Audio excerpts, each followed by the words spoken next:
Hey Brian, Rob Wild, Swing Vision Pro. Want to get your video tube so you have some more information to work on. What I'm going to do here at first, again, is I'm going to let this thing run. This is you after you came back the second time, made some good progress. I'm going to let the golf swing run, maybe one, maybe two, then I'm going to bring you back. We'll break you down in slow-mo and see what's going on. So here's your golf swing the second time around. Right? Here we go.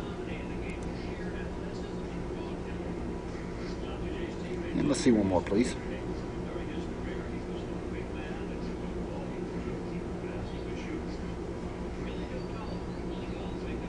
Showing you here, indicating we got to get in the halfway back position, and then the club really appears more laid off with our right arm tucked in here, okay? Give me a little bit of flying away from your body here. All right, so let's see what you do now with that little bit of information. Then we'll go back to the beginning and we'll take a look at it again.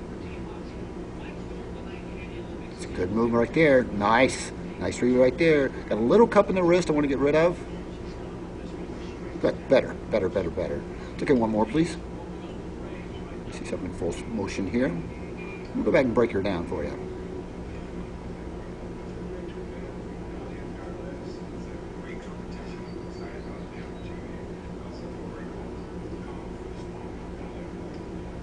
All right, let's take a look at that one right there. That was a good representation of what you're doing. So let's get you back here. All right, we're going to go slow-mo, all right? First thing I want to compliment you on is your setup position is much nicer. Okay, if I go for your knee flex, come here, go down, you're directly on the balls of your feet. Very nice, Brian. Very nice. Okay, I'm going to draw a red in where I want you, and you're right where I want you. Right on the balls of your feet. Spine angle is so much better. I mean, it is so much better. Okay, if I were to come here, let's see if I come here, look how much better your head is back.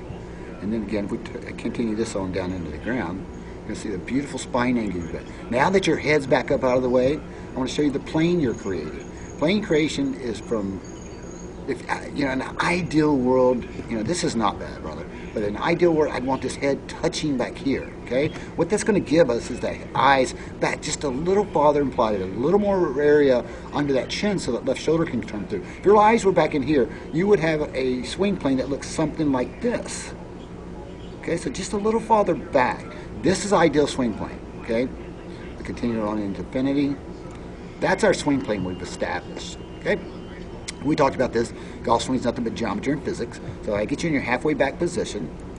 Get you back here. I think you take a practice on this one, but let's look at it even in the practice. Let's get you back. Okay. Now if I look at this position right here, so you came a little too far back, Brian.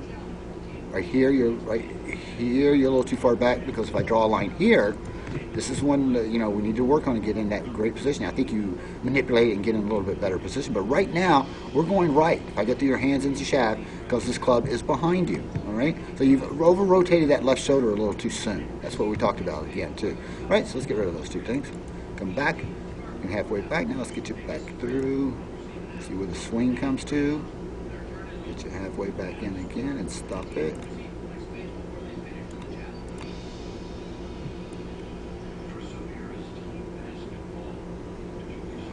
Back, come on. Let me teach you how to do it. It's in a halfway back position, okay? Halfway back. We're still getting trapped behind, okay? And I want to show you the lines again. Talked about geometry and physics. If I look at your shadow of your club, look how it's going. And again, we want to match this. We want to be down the target line, okay? So that will require not activating this left shoulder. Bring you back, show you.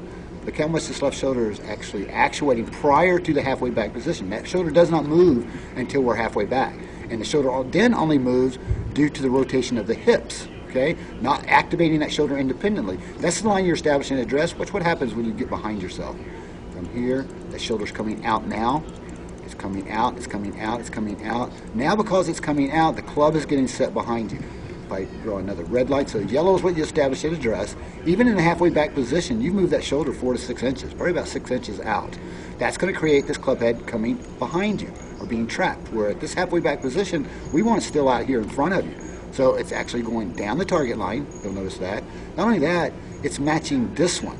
So I would have the hands come in a little bit better, and then it would be doing this. Then it would be coming here, up in front of you, and coming this way, okay? If you look at this right here, and you see these two match. Okay? So you're getting the club head trapped behind you back here, and it's no good. All right? It's got to be on this line, so we got to keep that left shoulder from activating. Let's go to the top, please.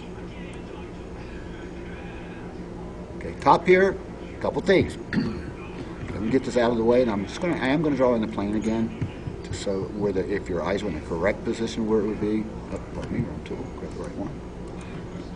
Let's see here. Okay, so swing plane. We're going to establish it's going to be something like this. Okay, again, this head needs to come back against that, so there's area under here for the left shoulder to travel. It's not horrible, but there is a bend in this arm. Okay, comes through here, kind of, and then goes this way. It's not horrible. It's a 10-degree bend. The bad news is this right here, my friend. You're cupping your wrist. Okay. Geometry and physics, right? Okay. So in a good golf swing, what I would have would be something. With this arm straight, this arm is starting to fly away from your body because you're allowing your arms to outrun the rotation of your hips. So if this wrist was uncupped and the club was laid off a little more, the left arm would be straighter, and this club would be in this fashion, okay? Well, what we have here is a matching. These match, right? Okay? See how the distance is maintained throughout the swing? Okay, well, you're on plane here, right? Get rid of this and show you why you're not now. Okay, now if I draw a line from your hands and club, you're going to bisect that swing plane. No good. It's got to be matching that swing plane. Okay, see how that matches? See how that matches right there all the way through the golf swing? Get rid of that again. Come in here. Now you're giving me this. That doesn't match diddly. Okay, no good. Okay, so bring this arm in, all right? That will straighten out this, and then this club must be more in a laid-off fashion. So all I see is hosel. But look what that does to me geometrically. It gives me the same. I'm on my swing plane. I'm short of my swing plane, but I'm on it exactly. Okay, so this wrist cup has got to go. The club needs to be more laid off, and I won't even want to see hosel. What you're doing is manipulating because you try to get back into it, and I'll show you that right now. Alright, so I'm going to take everything but the swing plane out and bring you back in, please. We're starting to make our downswing, and here you're trying to get back in. Okay, let me show you how nice this move is. The bad news is, Brian, we can't come out of this position. This should be the top of your backswing. No, actually, right there should be the top of your backswing. Look how these match now. They come up through here. It's a little late. It can be a little more this way, which means continuing that right there, and then continue on with your hip turn just a little bit, and you're going to get into a nice matching plane position. Okay, from there we just drop in and cover. Look what you're trying to accomplish here. Look at this arm straightening out, right? And you started to lay this club off when I take you a few more forward. Okay, see how that club is closing down? Look, right here I see wide open club. Okay. Well, we've manipulated. We've made that wide open. Now we got to close it down. You'll notice as the club comes this way, you're going to start to close it down. You're going to see less and less and less of this golf club. All right? Boom, boom. Now we're seeing less, less. Now we hardly see anything. So now you're in a great hitting position. Get all this crap out of the way. All right? Except this swing plane. Oh, pardon me. Except the swing plane. Okay. Now you're in a great position, my friend. Look, you're tucked your right arm back in, right there. This arm is completely straight. You have the matching club head back again. I see very little of the hosel. I mean, of the club face, I see all hosel. So now we're making that knifing move, okay? So you're coming out of it and trying to get back in. Anytime we make manipulation, we do one of two things. We tend to undershoot that position or overshoot that position.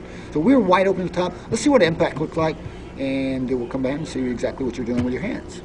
So we bring it in, and rotation should start right now from the 7 o'clock, 1 o'clock position. Okay, right now, Brian, because you were so open at the top, you're also coming in here with an open club face. Your club face is giving me this, pardon me. You're giving me this, so it's wide open. You have not had a chance to catch up the club to what's going on with your body rotation, all right? So your hands are late. If I look up here and look at your hands, they're not rotated enough, Now look at those hands. They are not turned over enough at this point. That's going to make your club head wide open, which is going to make the ball slice to the right. And if we look at the trajectory of this golf ball, it's going right. It's going right of right, okay? This is going this way. And it's all because we did not close that club face, and it's all primarily because we had it wide open at the top.